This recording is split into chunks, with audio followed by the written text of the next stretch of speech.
اپنے پسندیدہ شاعر کی ویڈیو سب سے پہلے پانے کے لیے اینا مشاعرہ آج ہی سبسکرائب کیجیے اور بیل آئیکن دبانا نہ بھولیں۔ شکریہ۔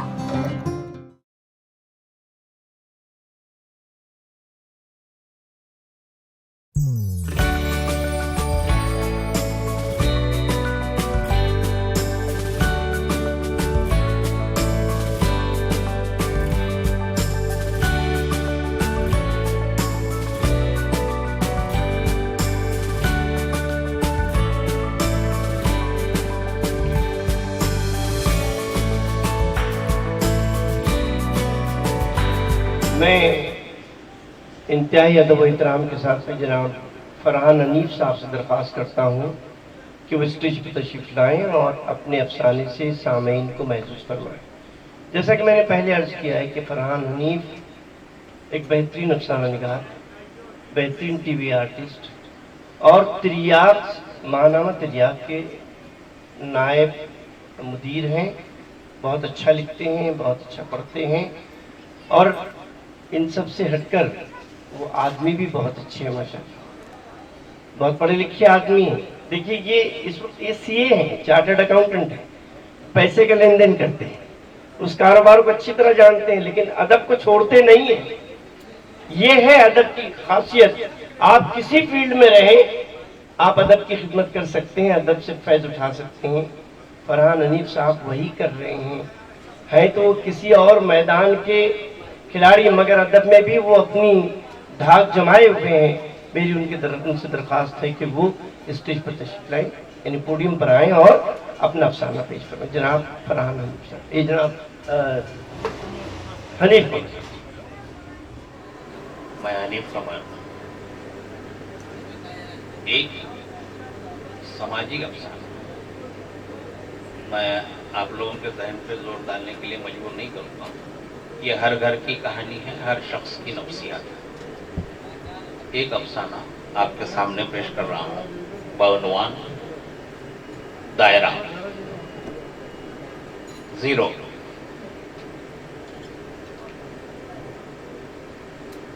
صبح ناشتے پر بیگم روشن آرا نے ذکر چھیڑا، اس بنگلے کے بارے میں کچھ پتا چلا؟ ہاں، 2-1 روز میں ساری باتیں طے کر لوں۔ کیسا بنگلہ؟ امی نے حیرت سے پوچھا۔ میں کسی اچھی جگہ یعنی پوش علاقے میں بنگلہ ٹائپ رہائش تلاش کر رہا ہوں۔ اب دیکھیے نا امی، مجھے یہاں رہنا کچھ اچھا نہیں لگتا۔ یہ علاقہ پرانے شہر میں شمار ہونے لگا ہے۔ تنگ گلیاں، بے ترتیب، کچے اور کھلے مکانات، جا بجا پانی کے گڈھے، جدھر دیکھو ادھر کوڑے کا ڈھیر، گندگی، غلاظت، بدبو، اف توا۔ اب کل ہی کی بات ہے، گلی میں میری کار کیا داخل ہوئی کہ دھول میں لت پت کھیلتے ہوئے بچے میری کار کی طرف جمع ہونا شروع ہوئے اور پاس پڑوس کے لوگ آنکھیں پھاڑ کر یوں دیکھ رہے تھے جیسے اس گلی میں کبھی کار آئی ہی نہ ہو۔ کیا ہوا اس مکان کو؟ اس محلے کا سب سے پختہ، خوبصورت اور 2 منزلہ مکان ہے۔ امی نے مداخلت کرتے ہوئے کہا، آخر کار یہ مکان کرائے کا ہے نا امی؟ بیٹا، تیری بھیجی ہوئی رقم میں سے کچھ پس انداز کر کے میں نے ایک پلاٹ کھلی جگہ لے رکھی ہے۔ اگر تم ان ظاہری چیزوں کے پیچھے پیسے برباد، روپیہ برباد نہ کرتے تو اس پلاٹ پر ایک اپنا مکان بنا لیتے۔ لیکن امی، یہ سب چیزیں گھر میں جیسے TV, fridge, V C R, washing machine, freezer, قیمتی فرنیچر، خالیں، کھڑکی دروازوں کے لیے امپورٹڈ پردے، बावर्ची खाने के लिए मेयारी ज़रूफ, ड्राइंग रूम की सजावट का सामान, जिसे आप बेकार चीज़ें समझ रही हैं, आजकल ये सब दिखावे के लिए ज़रूरी है। बेटा, हम इस पुराने महल्ले में पिछले 25-30 वर्षों से रह रहे हैं और बहुत महफूज हैं। तुम सभी भाई बहन यहीं इसी महल्ले में पैदा हुए, परवरिश पाई, तालीम याफ्ता हो गए, शादियां हो गई सबकी, मैं पोते पोतियां और नवासे नवासियों वाली हो गई। यहाँ के लोगों में हमारी एक शनाख्त है, लोग हमारी इज्जत करते हैं। इनके दिलों में हमारे लिए खुलूस एहतराम और हमदर्दी है। यही वजह है कि हम इतने लंबे अरसे से यहाँ रह रहे हैं और अब आज तुम्हारी नज़र में ये लोग उजड़, गंवार, जाहिल और ये इलाका तंगोतारी, गंदगी और ताफुन से भरपूर हो गया। अम्मी ने अच्छा खासा लेक्चर झाड़ दिया। वक्त की बात है अम्मी, आज खुदा ने हमें अच्छी तरह रहने की तौफीक अता की है, तो हम इस गंदे माहौल में और तंग गली के बीच क्यों पड़े रहें? लोग हमें क्या कहते हैं पता है तुम्हें? बीज घर वाले। आज हमारे पास काफ़ी रुपया पैसा है, हम ऊंची सोसाइटी के पाकीज़ा, साफ और शफाफ इलाके में बड़े से बड़े बंगले में रह सकते हैं। मैंने एक ऐसे ही इलाके में एक बंगला नुमा घर देख रखा है। वहाँ और भी एक से बढ़कर एक खूबसूरत बंगले मौजूद हैं, लेकिन मैं जो बंगला देख कर आया हूँ वो इन सब से छोटा है। किराया 50,000। जवाब में मैंने भी मुख्तसर लेक्चर झाड़ दिया। फजूल खर्ची है बेटा, एकदम फजूल खर्ची। 4-5 वर्षों से खलीज में काम करते हुए आखिर तुमने बचाया ही क्या है? अम्मी की तेवरियां चढ़ गई। मैं बड़े प्यार से उन्हें समझाते हुए कहने लगा, अम्मी, घर सजाने संवारने के लिए मैंने जितनी सारी कीमती चीज़ें खरीद लाया हूँ, ये सब के सब इम्पोर्टेड हैं और कीमती भी हैं। घर के लिए एयर कंडीशन और कार भी खरीद ली है। सेकंड हैंड ये सही, एयर कंडीशन और कार तो है। अब सभी आराम और आसाइश की चीज़ें घर में मैसर हैं। इस बार छुट्टियां गुजारने के बाद जब दोबारा वापस आऊँगा, इसी इलाके में एक छोटा सा बंगला भी खरीद लेंगे। तब तक पास पड़ोस में आपकी जान पहचान भी हो जाएगी। अल्लाह ने चाहा तो सब काम रफ्ता रफ्ता पूरे हो जाएंगे। ना जाने कहाँ से और किस तरह पूरे हो जाएंगे। 50,000 रुपये बंगले का किराया पहले की बनिस्बत 10 गुना ज्यादा किराया अदा करोगे तो बचेगा क्या बेटा? अच्छे पुरखुलूस हमदर्द पड़ोसियों का महल्ला छोड़कर बंगले वालों की बराबरी करना कहाँ की अक्लमंदी है? अम्मी मजीद अंदेशों में गिर गई। अम्मी प्लीज, आप घबराएं नहीं। एक बार आप उन बंगले वालों के दरमियान कदम रखेंगी तो खुश हो जाएंगी और कुछ दिनों बाद वहाँ की तरक्की पसंद ख्वातीन से मेलजोल बढ़ेगा और उन बुलंद ख्यालात की हामिल तालीम याफ्ता सलीकामंद साफ सुथरी औरतों से मिलती जुलती रहोगी तो इस पुराने इलाके की सभी औरतों को भूल जाएंगी। दूसरे दिन पुराने मकान का सामान लारी में लाद कर भिजवा दिया गया। कुछ देर बाद हम अपनी कार में चले गए। जैसे ही मेरी कार उस कुशादा गली में दाखिल हुई, मैं बेगम के चेहरे पर खुशी के तासुरात पढ़ने की कोशिश कर रहा था, लेकिन वो कुछ मायूस सी लग रही थी। बड़े बड़े बंगलों के पोर्च में खड़ी खूबसूरत कीमती कारों को देखकर मेरी तनी हुई गर्दन अपने आप झुकती चली जा रही थी, क्योंकि इन चमचमाती हुई कारों के मुकाबिल तो मेरी कार की कोई औक़त ही नहीं थी। मुसलसिल कार के हॉर्न की आवाज़ से मेरा ख्याल मुंतशिर हो गया। सामने बंगले के ऊपरी मंजिल से एक चंचल सी खूबसूरत 6-7 साल लड़की तालियां बजा बजा कर खुश हो रही थी, खिलखिला कर हंस रही थी। एक लम्हे के लिए मुझे लगा शायद वो मेरी छकड़ा नुमा कार को ब्रांडेड न्यू कार के सामने रास्ता रोके बड़ी बेबसी से अचानक बंद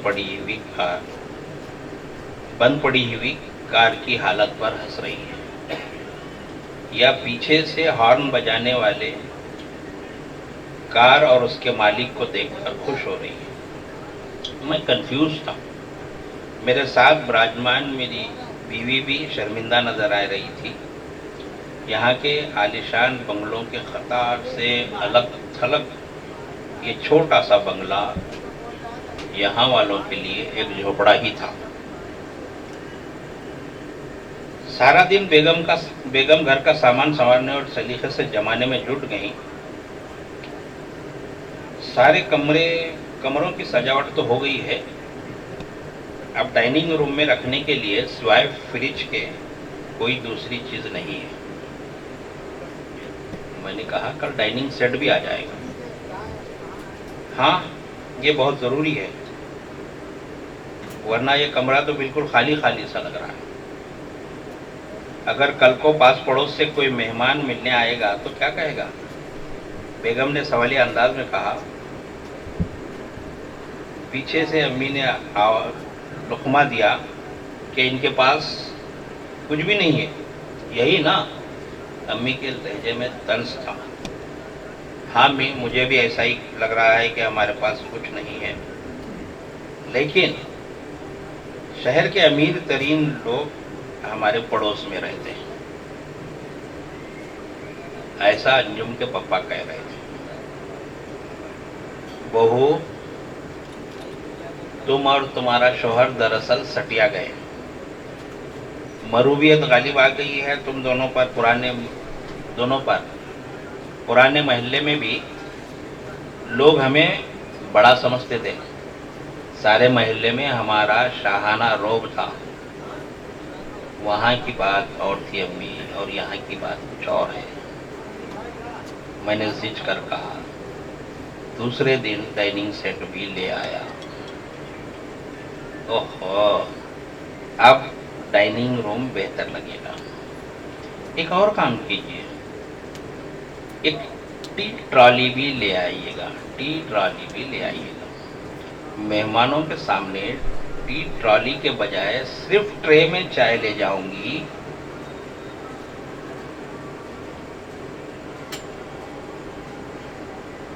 तो सच कितना अजीब लगेगा। तुम क्यों जाओगी? इनके सामने ट्रॉली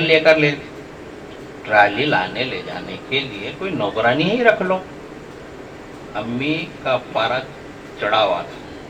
वो बिना कर बोले, जी अम्मी, आपकी बात ठीक है, कल ही एक नौकरानी का बंदोबस्त भी किए देता हूँ। मैंने सादगी से जवाब दिया। दिमाग खराब हो गया है तेरा? तुम दोनों ने मिलकर रुपया पानी की तरह बहा दिया है। बड़े लोगों की बराबरी करने और उनके पड़ोसी कहलाने के शौक ने तुम्हारे होश और हवास छीन लिए हैं। घर चलाने के लिए घर की सजावट पर ही रुपया बहाना अक्लमंदी नहीं है। दूध का खर्च, लाइट बिल, धोबी का बिल, टेलीफोन बिल, बेटी अंजुमन के स्कूल की फीस, ट्यूशन फीस और डॉक्टर के अखराजात और भी दीगर अखराजात को ध्यान में रखकर जिंदगी गुजारी जाती है। ऐसा करें अम्मी, कल से दूध लेना बंद कर दें, काली चाय पी लिया करेंगे। वो सेहत के लिए अच्छी भी होती है।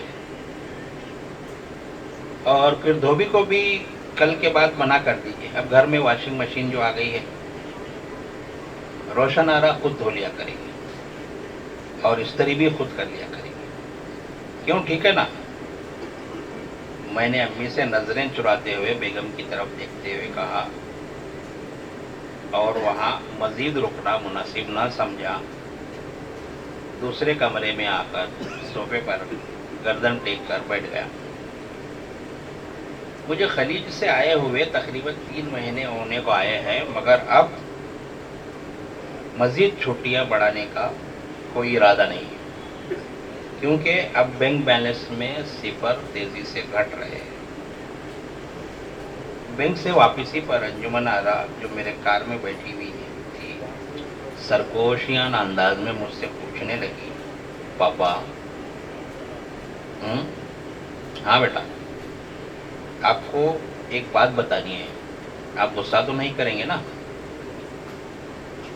پڑوس والے بنگلے میں میری ایک سہیلی بن گئی ہے، کل وہ ہمارے گھر آئی تھی، میرے انکار کرنے کے باوجود وہ زبردستی اپنے بنگلے میں ساتھ لے گئی اور اس کے بنگلے میں چلی گئی تھی۔ آپ ناراض تو نہیں ہوئے نا؟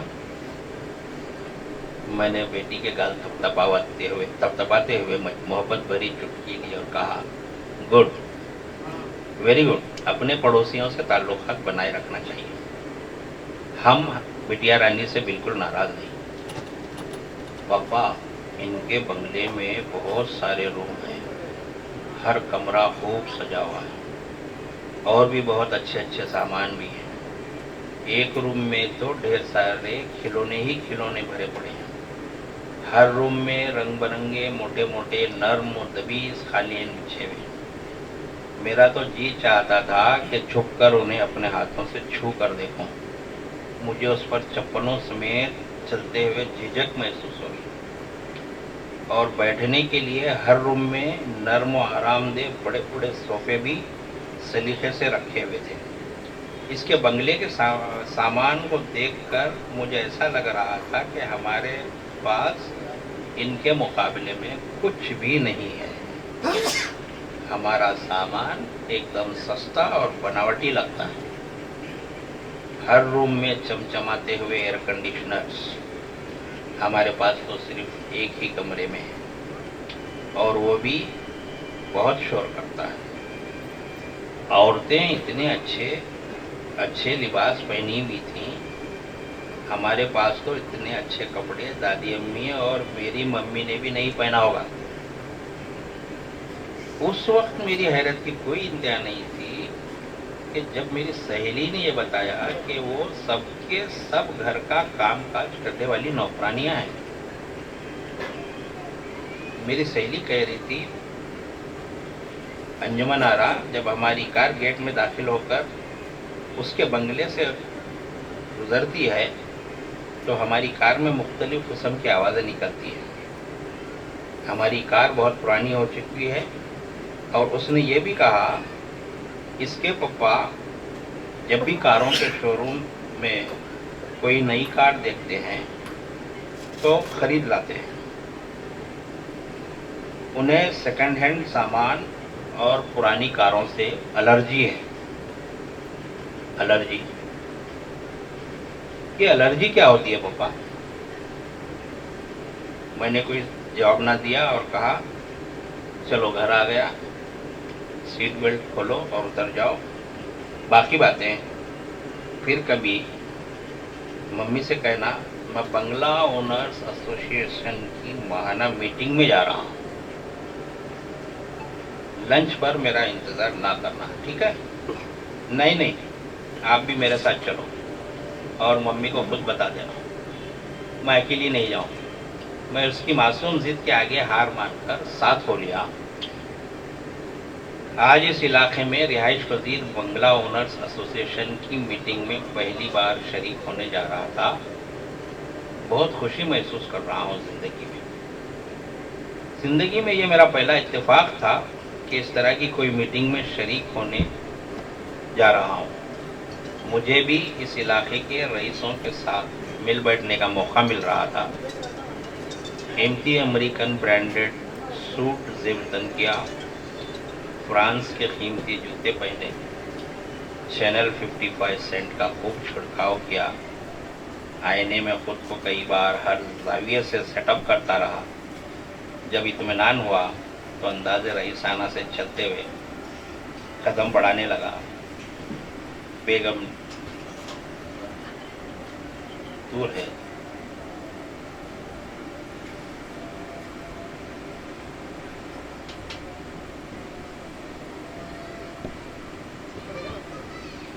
बेगम ने कहा, अभी आए और अभी कहाँ जाने की तैयारी हो रही है जनाब? महबूबाना नजरों से मुझे देखकर इतराते हुए पूछा। मैं मुस्कुराकर चुप हो गया। बंगले से नीचे सीढ़ियाँ उतरते हुए मैंने आवाज़ लगाई, अम्मी, मैं बंगला वालों की ओनर्स एसोसिएशन माहाना मीटिंग में जा रहा हूँ। कुछ दूरी पर वाक़े खूबसूरत बंगले में ये मीटिंग मुनक़िद की गई थी।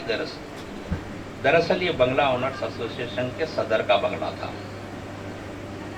यहाँ माहाना मीटिंग में दीगर बंगला वाले पड़ोसियों की आपसी शिकायतों पर गौर व खोज किया जाता था और फैसले सादिर किए जाते थे। इस इलाके की खूबसूरती को मज़ीद निखारने के लिए नए नए मंसूबे बनाए जाते या फिर मज़ीद सहूलतों की फराहमी के लिए सरकारी इदारों के आला अहदेदारों, अवामी नुमाइंदों की मुँह भराई के बाद यही अहदेदार और नुमाइंदे मज़ीद आसाइशों की फराहमी की सूरत निकालते हैं। भले ही इस काम में मुस्तहिक लोगों की हक तलफी क्यों ना हो, मगर आज की मीटिंग बुलाए जाने का मकसद इन सब बातों से हटकर सिर्फ और सिर्फ मुझे इस इलाके में रहने के कायदे क़वानीन से आगाह करना था और पड़ोसियों को मुझसे जो शिकायत पिछले महीने से होती चली आ रही थी, इसको दूर करना। इन सबको मेरी पुरानी कार और शोर करता हुआ एयर कंडीशनर से थी। इन दो चीज़ों के अलावा भी दीगर शिकायतें थीं। एतराज़ था, एतराज़ क्या बल्कि यूं कहिए इन सबको एलर्जी थी। एलर्जी, यही लफ्ज़ बार बार हाज़रीन में दोहराया था। यहाँ तक कि खातून ने तो हद ही कर दी, कहने लगी, ओ मिस्टर एनआरआई, आपको तो इतनी भी तमीज़ नहीं कि खुशबू मौसम के लिहाज से लगाई जाती है। ऐसी चिलचिलाती धूप में इतना भड़केला खुशबू और सेंट लगाकर चले आए, क्या तुम्हें एलर्जी नहीं होती? खातून ने अपनी कीमती साड़ी के पल्लू से मुंह ढाँप रखा था। मीटिंग हॉल में एक हल्का सा खैखा गूंज उठा और मैं सिर्फ बगले झांकता रह गया। आज की मीटिंग बुलाए जाने का मकसद बताते हुए मीटिंग के इख्तिताम पर बंगला ओनर्स एसोसिएशन के सदर मोहतरम अपना फैसला सादिर करते हुए कहा, मुझे अपनी सेकंड हैंड कार और एयर कंडीशनर बदलना होगा। इसके लिए आपको 1 महीने की मुद्दत दी जाती है, वरना आपको बाद मुद्दत यह बंगला खाली करना होगा, बल्कि ये इलाका ही छोड़ देना होगा। बाकी आप खुद समझदार हैं, साहब समझ हैं, खुद भी सुकून से रहो और दूसरों को भी सुकून से रहने दो। यही हमारा आज का इज्तिमाई फैसला है। मीटिंग बर्खास्त हो गई और मैं अपना समूह लेकर घर वापस आ गया। पिछले 20-25 दिनों से देख रही हूँ बेटा कि तुम गुमसुम चुपचाप से रहने लगे हो। ऐसा लगता है कि तुम इस बंगले में आकर भी खुश नहीं हो। अम्मी के जुमलों ने मुझे मज़ीद बेचैन कर दिया। मजबूरन मुझे पिछले महीने मीटिंग में सादिर किया गया फैसला सुनाना पड़ा। मुझे तो पहले ही पता था एक ना एक दिन ये नौबत ज़रूर आएगी जिसे हम बंगला समझकर खुशफहमियों में मुब्तला हैं, दरअसल इन पड़ोसियों के लिए एक सादा सा मकान के अलावा और कुछ नहीं है। मैंने कितना समझाया तुम्हारे को। पुराने महल्ले के लोगों में हमारी बड़ी हैसियत थी, लोग हमारी इज्जत करते थे, हमारे भले बुरे वक्तों के साथी थे। तुम पर रईसों की सोहबत में रहने और उनकी बराबरी करने का जुनून जो सवार था, अब भुगतो, इनकी बराबरी करने के चक्कर में पड़ोगे तो तुम खर्च के बोझ और दलदल में धंसते चले जाओगे, फिर भी मुतमईन नहीं हो सकोगे। एहसास बर्तरी के नफ्सियाती मरीज बन गए हो तुम। अभी भी वक्त है बेटा, संभल जाओ, चादर देखकर पांव फैलाने में ही बेहतरी है। अम्मी की आवाज़ बतदरीज बढ़ती हुई सुनकर दूसरे कमरे में मौजूद बेगम और मेरी बेटी सहमे हुए अंदाज में चले आए। सब के सब कुछ ना कुछ सोच रहे थे। अम्मी का चेहरा अंदेशों से घिरा हुआ था। गुस्से में वो भी इधर से उधर टहल रही थी। बेगम अम्मी के आगे पीछे बेमकसद चक्कर लगा रही थी। बेटी हम सब की बेचैनी का सबब समझ चुकी थी। अंजुमन आरा ने मासूमियत से भरपूर अंदाज में कहा, दादी अम्मी, मम्मी और पापा, क्या ऐसा नहीं हो सकता कि फिर से हम अपने पुराने घर। अंजुमन आरा का अधूरा छोड़ा हुआ जुमला हम तीनों की समझ में आ चुका। हम एक दूसरे की जानिब देखते हुए आंखों ही आंखों में मुत्तफिक हो गए। अगले 2-4 दिनों में पूरे 3 महीने बाद सामान से लदा हुआ ट्रक जब इन्हीं तंगोतारी गलियों के मोड़ पर रुका तो सब महल्ले वालों के चेहरे खुशी से खिल उठे। बच्चे बड़े सभी ट्रक पर चढ़कर सामान उतारने में मदद करने लगे। अंजुमन आरा अपनी सहेलियों में के झुरमुट में खेलने दौड़ पड़ी। अम्मी और बेगम को महल्ले की सारी औरतों ने ऐसे गले लगा रखा था मानो इन्हें बिछड़े हुए साल हा साल गुजर गए हों। मैं दूर खड़ा अपने नाखिस फैसले पर नादिम और शर्मिंदा था। मेरी हालत उस मुल्जिम की तरह थी जिसका जुर्म साबित होने के बावजूद भी सभी अहले महल्ला ने दिल से माफ कर दिया। शुक्रिया।